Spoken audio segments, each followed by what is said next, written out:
Hi, everyone. Joseph Lavoie here. Welcome to Business is Politics. There's been plenty of coverage and analysis in the aftermath of Trump's victory last week.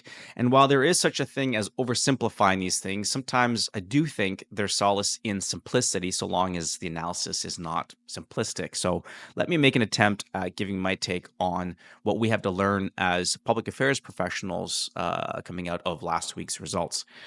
And I do think that every corporate communicator has a very simple lesson to learn from their results.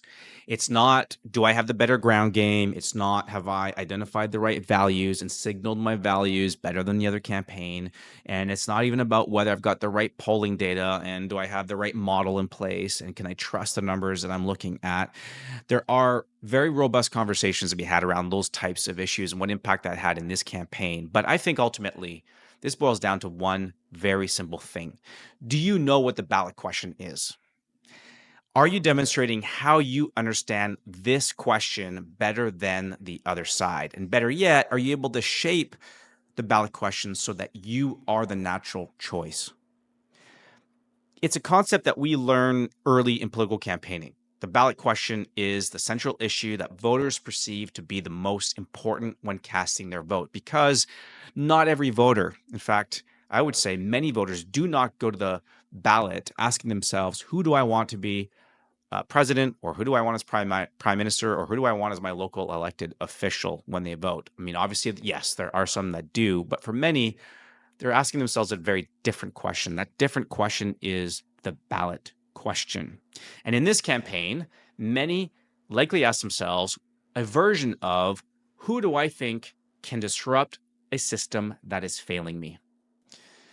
A version of this question is what shaped the entire narrative that the Trump campaign drove during the entire campaign.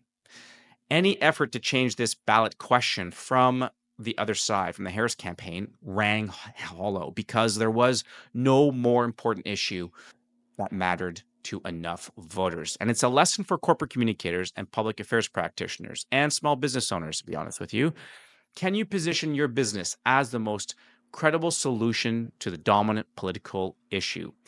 If you lose control of the ballot question, you will be forced to fight on unfavorable terrain.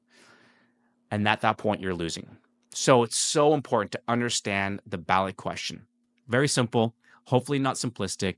And I recognize that sometimes the most simple things are the most difficult. And I'm not suggesting it's easy to always understand what the ballot question is, but do take the time to understand what the ballot question is before you go and launch your next campaign or your public policy fight.